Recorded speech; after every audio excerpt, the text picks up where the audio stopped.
السلام عليكم ورحمة الله وبركاته. أكم جرتن خبرتوتا هردفتوتا كان على FM تكنولوجي. نجيني ربي بك جرتنتي اسم برها قوت جتشا الراس فيديو تكيسيني قبل نيرف نيجورا. فيديو كن أكم يجانا جرتن كمبيوتر خينيا والقبض. كمبيوتر خينيا والقبض يرو جنو وني أرلالو ديم نيجورا. أكاداتي كمبيوتر خينيا يرو شوفنو أكيني دفع شوفو قدرن جتشورا. خبرتوتا هردفتوتا خينيا يوخين أكيني سفيسان شوفهم يجورا. Akka inni saffisaan cufamu namni godhachuun barbaanne hin jiru waan ta'eef viidiyoo kana nu hordofaa isin jenna hamma dhumaatti nu wajjiniin tura. Hayyeegaa kabajamtoota osoo viidiyoo keenyatti hin seenin dura akkuma beektan chaanaala kana nu jajjabeessitanii nu cinaa dhaabbachuudhaaf akkasuma nutis akka mootiveeshinii yookiin kaka'umsa godhannuuf chaanaala kana sabskiraayib godhaa. Nu cinaa dhaabbadhaa isin jenna akkasuma viidiyoo tana laayik godhuudhaan obboleeyyan keessaniis akka irraa fayyadamaniif shoora taphadhaa isin jenna waliin gara viidiyoo teenyaa.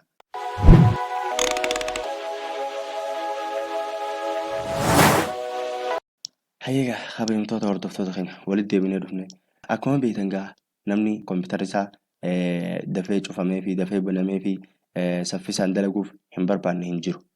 Viidiyoo kanaafis waniin qabadee isinii dhufe akkaataatti yeroo kompiitara keenya cufnu dafee akka nu cufamu godhannu yookiin karaa nuuf ta'a jee qabadee isinii dhufe jechuudha kabajamtoota hordoftoota keenya.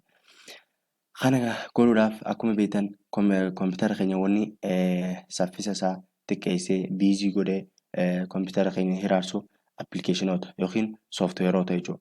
Sooftiweeroota yeroo jennu appilikeeshinoota akka humna isaatii olii jechuudha. Fakkeenyaaf amma kan raamii GB 4 barbaadanii jira. Kan raamii GB 8 barbaadanii jira. Kan 16 barbaadanii jira. Akkasuma egaa fakkeenyaaf amma kompiitara raamii isaa GB 4 irratti sooftiweera raamii GB 8 kan gaafatu yoo fe'annee jechuudha baay'ee kompiitara keenya miidhamuu danda'a jechuudha.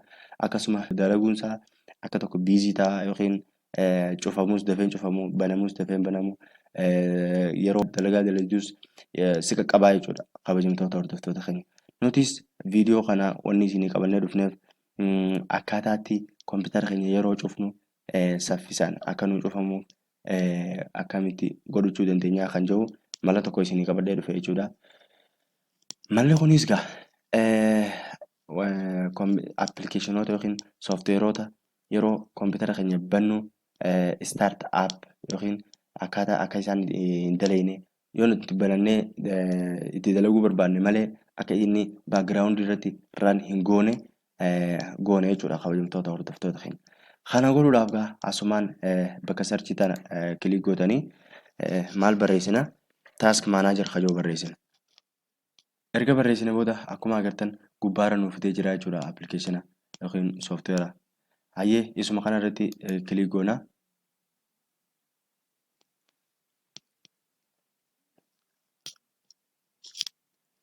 Akkuma agartan gaa nuuf fidee jechuudha kabajamtoota hordoftoota keenya.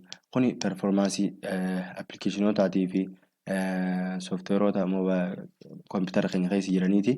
Piroosesa isaaniiti akkaataa isaan itti dalaganii akkasuma kunis performaansii isaaniiti CPU fi meemoorii fi diiskii fi hunda jechuudha.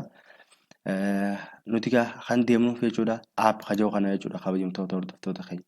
Akkuma agartan sooftiweeroonni yeroo kompiitara keenya banne wajjiniin banaman jechuudha yookiin baagiraawundii kompiitara keenyaatiin run godhanii akka inni saffisaan hin hojjenne yeroo banamus akka inni saffisaan hin banamne akkasuma yeroo cufamus saffisaan hin cufamne kan godhan keessaa isa kana jechuudha jarra kana jechuudha. Isaan kana takka takkaa isaaniitti jechuudha akkam goona isa kana kilik gooneeti yeroo kilik goone booda asiin diizeebil goone jechuudha. Kan inabil ta'ee jiru hunda diizeebil goone jira akkuma asirratti agartan xiyya hundinuu diizeebil taatee jirti jechuudha. Anaatu godhate gaa maaliif akka kompiitara kiyya narraa saffisa isaa xiqqeessan yookiin hir'isan hin barbaadu waan ta'eef asumaan diizeebil godhee fixee jechuudha. Isinis diizeebil gootanii finnaan kompiitara keessan saffisaan isinii banamee akkasuma saffisaan isinii cufama akkasuma saffisaan isinii dalagaa jechuudha kabajamtoota hordoftoota keenya yeroo itti fayyadamtanillee jechuudha. Kana fakkaatti gaa kabajamtoota hordoftootaa fi jaalatamtoota chaanaala FM Teknooloojii viidiyoon har'aaf isinii qabannee dhufne jechuudha. Viidiyoon kun akka isin gammachiisee akkasuma irraa fayyadamtan abdiin qaba waan ta'eef viidiyoo kana irraa fayyadamaa akkasuma obboleeyyan keessaniif sheer godhaa isin jenna. Warri reefu subscribe godhuu dagattan amma subscribe godhuu dandeessanii akkasuma warri laayikii dagattan viidiyoo kana laayikii kanaaf isin jenna. Yaada qabdan koomentii irra nu barreessaa. Viidiyoo biraatiin hamma wal agarruutti assalaamu alaikum warahmatullaahi wabarakaatu.